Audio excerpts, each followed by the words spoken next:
biggest or largest group of numbers. Two complex numbers a plus bi and c plus di are equal if and only if, so this is a biconditional statement, a is equal to c and b is equal to d. So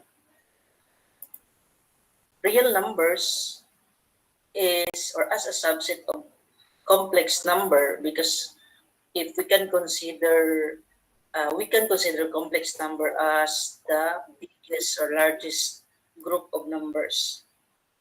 So according to the complex numbers 0 plus 0i and negative 3 plus 0i, so this is just mainly representing the real numbers 0 and negative 3. So if a is equal to 0 and the complex number 0 plus bi, or bi is called a pure imaginary number. So the part where I can be found is called the pure imaginary number. So to recall in our algebra, I guess you have already recalled the term conjugate. So we have also the complex conjugate or briefly conjugate. So we have just the expression a plus bi, the conjugate is a minus bi. So the complex conjugate of a complex number z is often indicated by this symbol. So we can encounter this symbol on the succeeding topics. It's either z bar or z asterisk. Okay.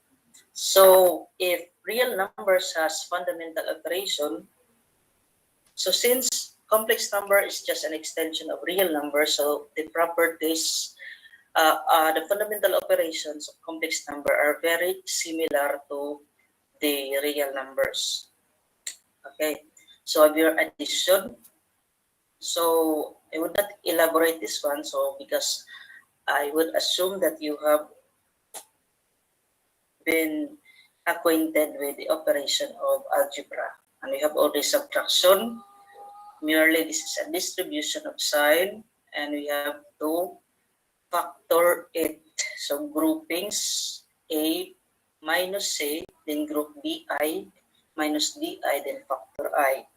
We have also the third one, multiplication. We have the concept of product of binomials, right?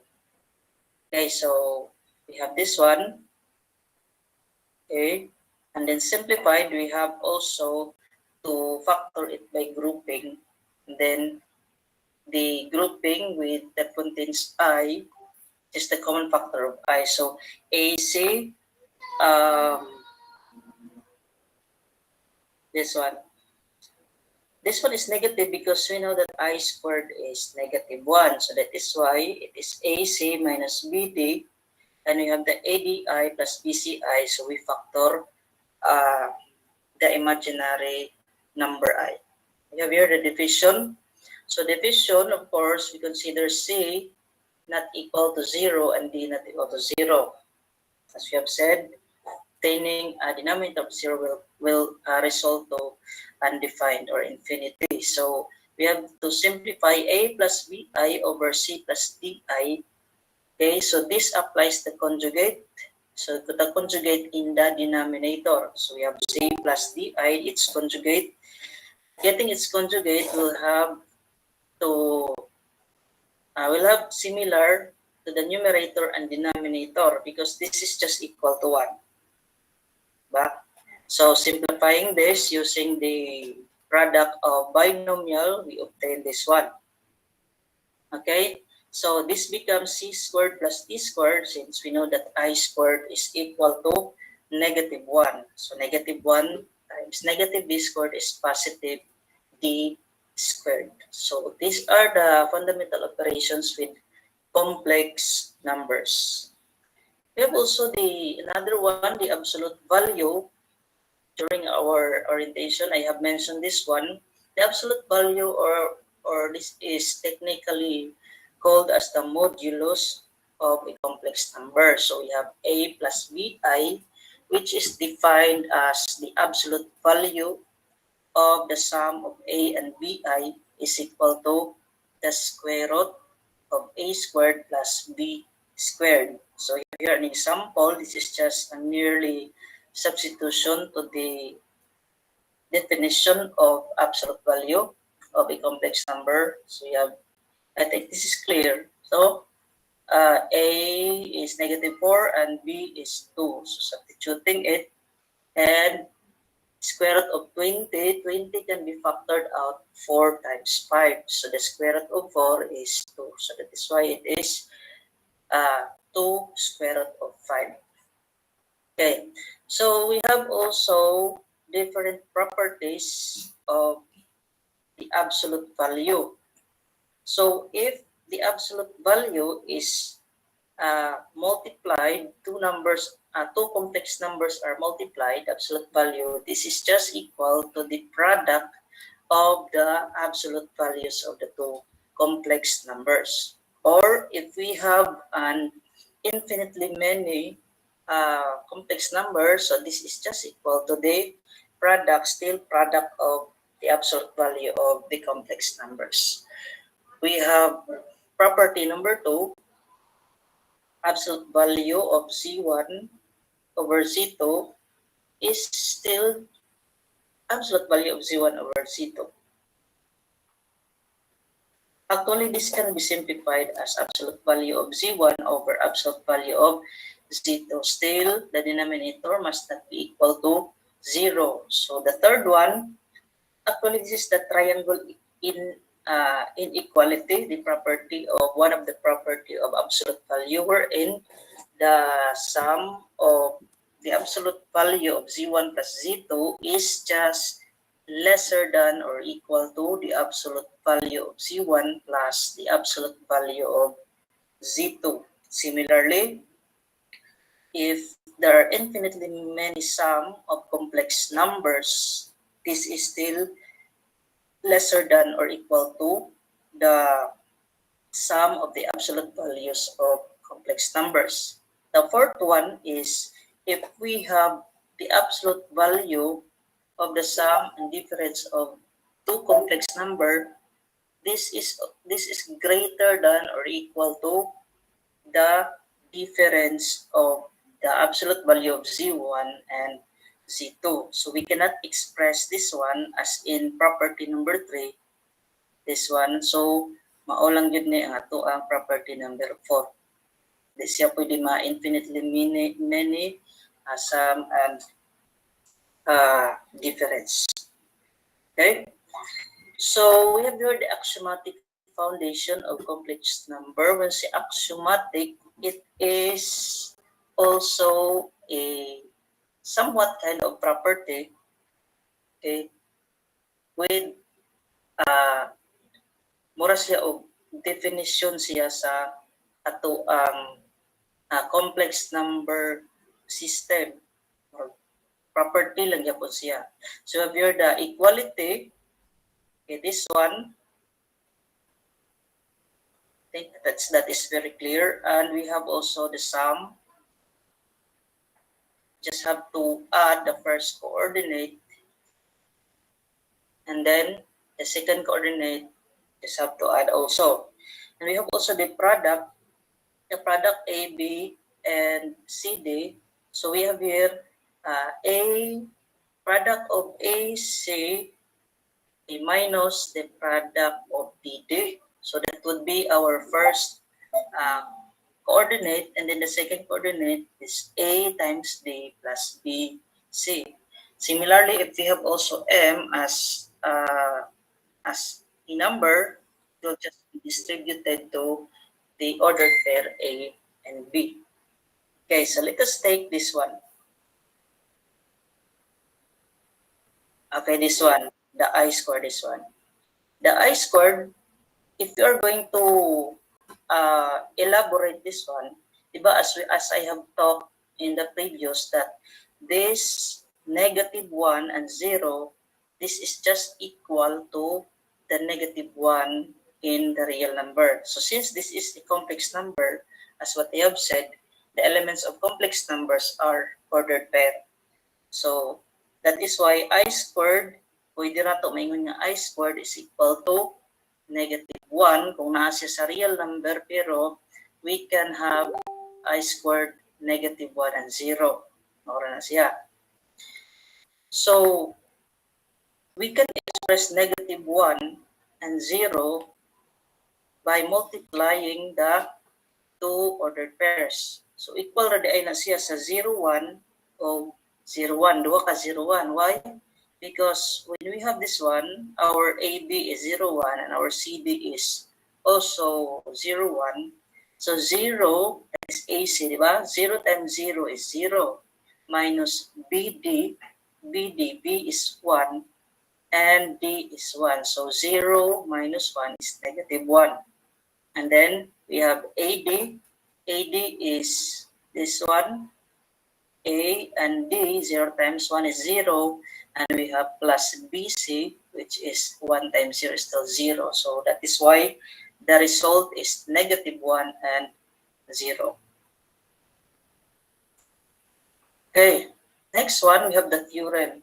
So when you talk about theorem, this has already been proven. So naagin ni sila proof, but it is not elaborated here because we're just introducing the theorem of complex number. So we have theorem 1.1.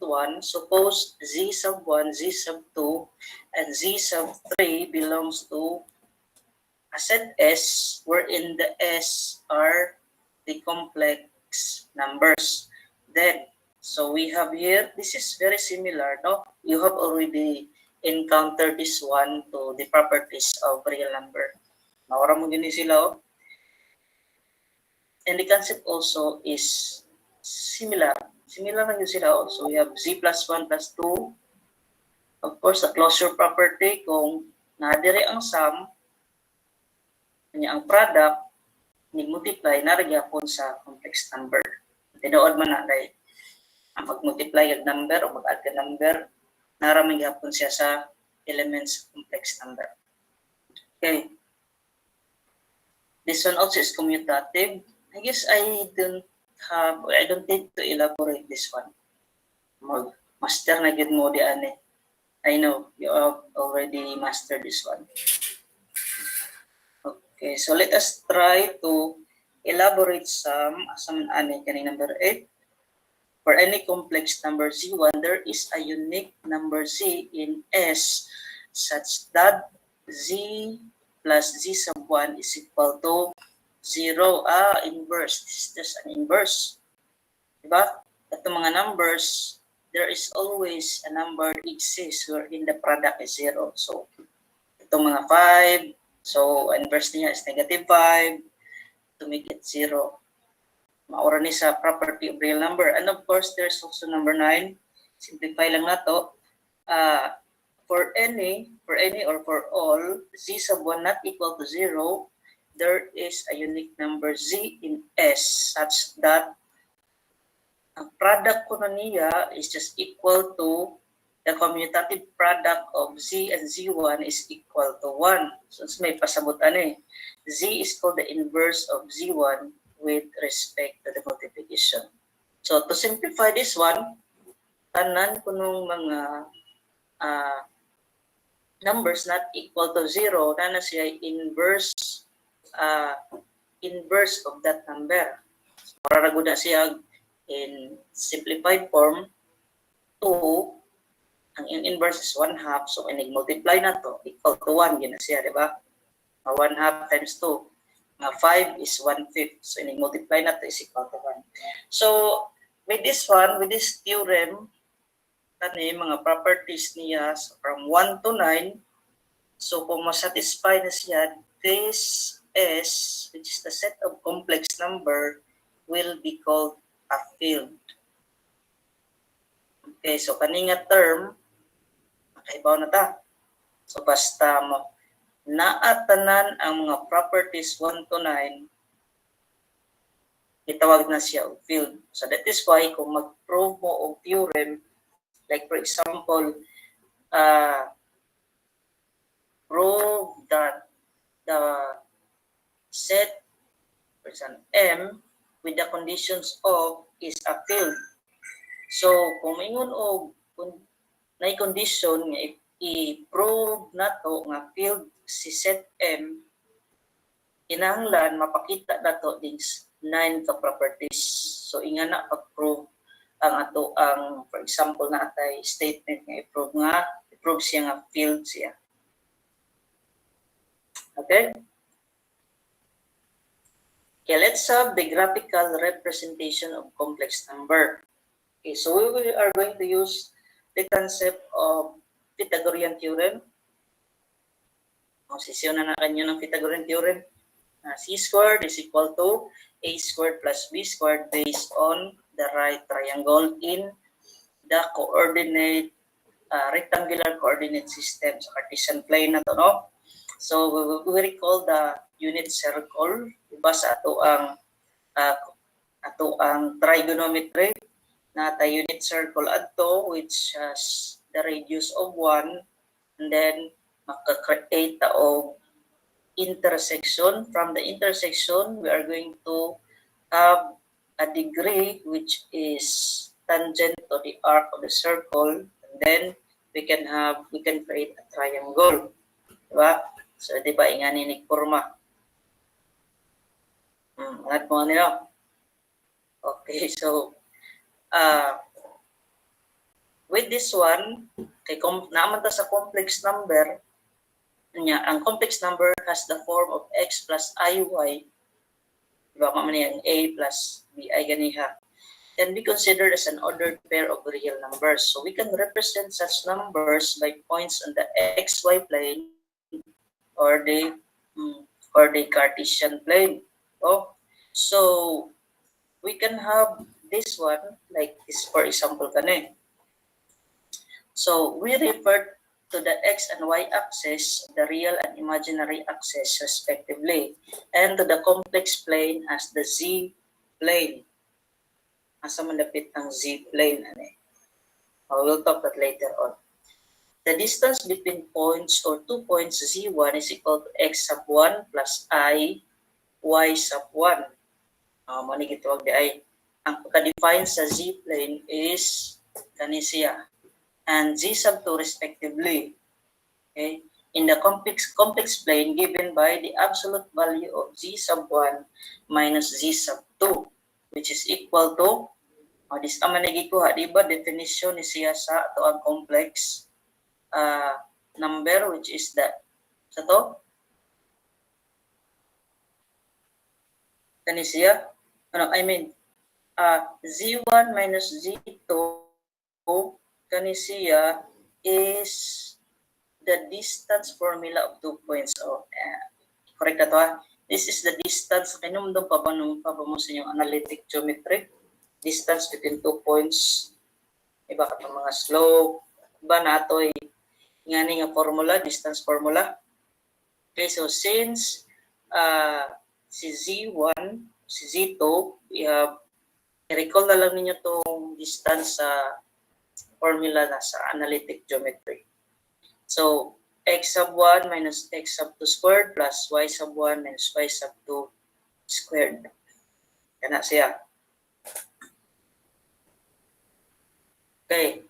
The polar form or complex number. This one, that is yung P, kani.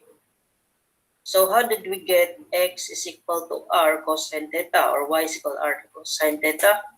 Okay, muna itong giingon nga we can use the SOHCAHTOA, the SOHCAHTOA mnemonic device. So we have, di ba ang cosine na to, basing on this angle, kani, is cosine is ka, so adjacent over hypotenuse. So adjacent is x, and then the hypotenuse is r. So we have cos theta is equal to x over r. So x over r. Kunya, diretso una to, we are going to multiply r to cosine. So this would be the form. Ika ni si r, denominator man ni x. Naging-multiply lang na to. Respectively, sa sine, which is the so opposite over hypotenuse. Y over r. Same na yapon. Okay. Using the Pythagorean theorem, di ba, we obtain this one. Kana. And we know that x squared plus y squared is equal to absolute value of x plus iy. Since we are in the complex number, so kato itong mga naunaan si a plus bi. No? So this is called the modulus or absolute value of z, which is equal to x plus iy. So kung makadungog mo nga modulo z, kani, this refers to the absolute value. And then the theta here is called the amplitude or argument of z, denoted as r. So makita na to ni sa mga notation on the succeeding kanang topics. Okay? Okay, so we have here, this is merely substitution, but because z is x plus iy, so we have x is r cos theta plus I ani siya di si y kay r sin theta man. So meaning si r is common, so di-factor lang na siya. Mao ni siya. So z is equal to r times cosine theta plus I sin theta is called the polar form of complex number, wherein r and theta are called the polar coordinates. Mana siya. So we have also another theorem. Kani atong ipang take note ng mga hinumdumin ninyo because magamit ni siya sa ato ang succeeding topics.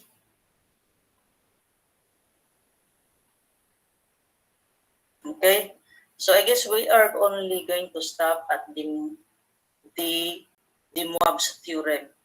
So ako dyan yung research on pag-pronounce ng piliduan ito na the Moab's theorem. So we have the Moab's theorem is let z sub 1 plus x sub 1 plus z sub 1 equals x sub 1 plus I y sub 1. So take note in our definition of z, inganin siya forma. So di atama kani siya nalay subscript. So mao ni siya, di ba? Okay. And then respectively with z sub 2, mao po ni siya. Subscript rin na dugang. Okay, so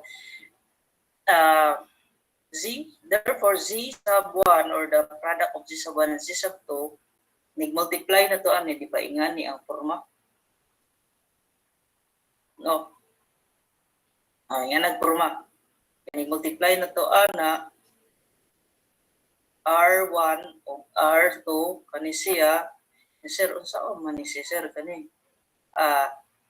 Theta sub 1 plus theta sub 2. Nya kani pong theta sub 1 plus theta sub 2. Na siya. Kaya ako explain pero pwede po na po ni mag-separate po o solution on this. Ako lang ihatag nga overview is, I guess we have, this one is using the kadto bitong property sa ato trigonometry bitaw class kani bitong sum and difference identity. So murag gi-applyan ni siya dire. Dili lang I will show it, no? Ako na ning i-elaborate lang. Mag-like lang po og notes about ani. Okay, so we have this one. Respectively, si Z1 over Z2 is equal to kamao ni iyang formula respectively. This is product and this is the quotient. So the product is expressed this way and the quotient is expressed in this way. So kaning gipang nambira ni 1.1, 1.2, 1.3, mauni ni siya ang fixed nga mga equivalence ato ang murag mahugon ni og applied mathematics pa ni mga formula na siya.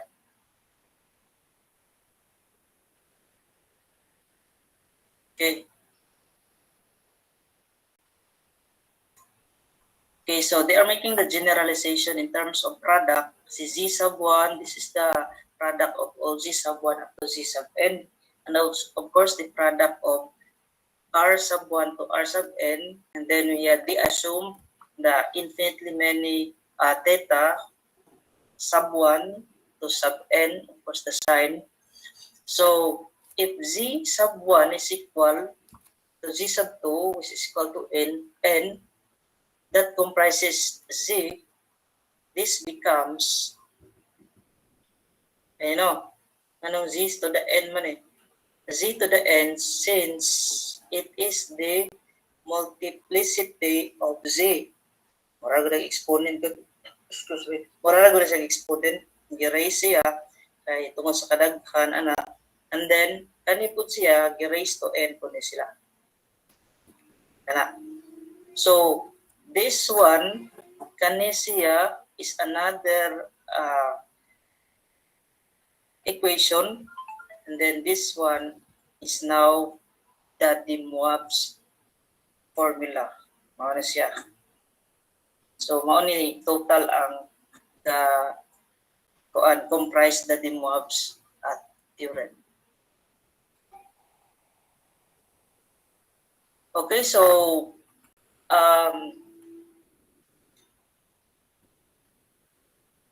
any question? Don't worry, I am going to have separate notes sa mga steps.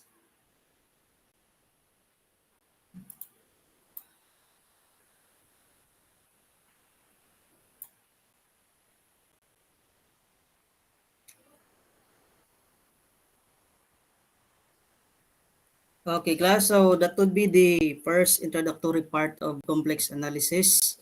So do you have any clarification? Aning lapas tagamay sa 1.5 hour kay nag-intro pa man ta. Do you have any clarifications, class?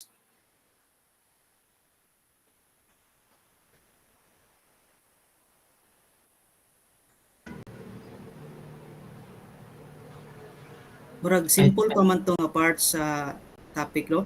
Simple ra ba? How do you find the first topics that I have discussed? Okay pa? Okay pa ba to? Masabtan ra man siguro, no? Complex jud, sir. Complex. Yes, sir. They're complicated. Complex yun. Simple. Anyway, I will be also uploading that one, the video, Complex so that jud, sir. As in, you can complicated kayo.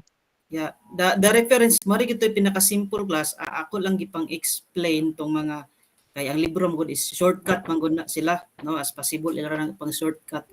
Then behind na yung mga explanation. So if we will have a reporting, if in case we will have a reporting, mo ato inyong buhaton nga ang mga lines nga naa sa notes nga dili kaayo giditso lang og explain ang pagbutang ang mga equation. So mo na yung fill-inan para ma-explain na to sa atong mga classmates. Okay? In case we will be having a reporting. So if you don't have any questions, so I will be giving you your first assignment. So asa kadapit adto kadtong detailed sa part sa de Moivre theorem. Kadto bitang wala niya gipakita ang kadto bitang part sa giunsa pag-obtain ang z sub 1 times z sub 2 ug ang z sub 1 over z sub 2. Kadto lang nga part, maggama lang ko asa man ako ipas klasa nga kuan man dili man ka access ang uban sa GSUT.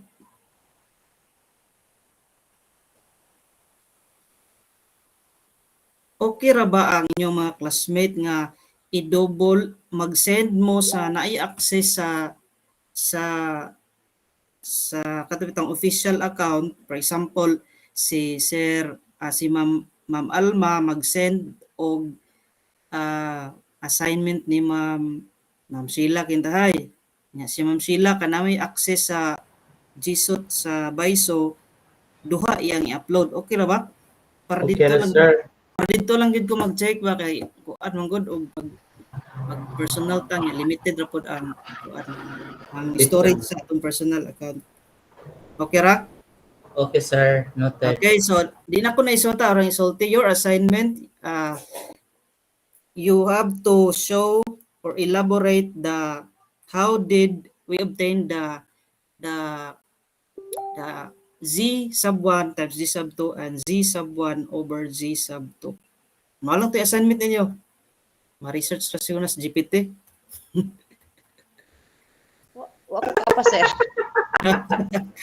GPT ron, so kasi isulti lang dito, basig na solution dito. But anyway, I will be elaborating na ko yung solution na, pero I would just like you to kuan nga ma-discover mo, maka-discover mo nga doon day ang Thank you, sir. doon day ang pag-solve. Thank you, sir, sa imong chat GPT. Sir. Okay, so before we end the GMeet, any question, clarification? None so far, sir. Wa ko ka picture class katong nang kami tata, tong nag-open tatanan sa camera. So pwede mag-open sa for documentation lang kay papason lang mi og accomplishment reports sa CADS. Sige, thank you. Mag-open sa ta and we will end the class. Anya magbuhat mo sa inyong assignment.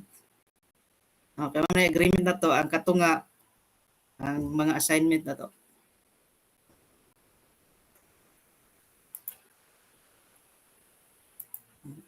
Di man ni parehag Zoom no, ang makita nako dire class kay gamay ra unya merge na tanan ang 10 others ba. Basig pwede pa mo maka-picture or screenshot kay basig lahi ta og view sa ato ang kuan ba sa ato ang laptop or cellphone.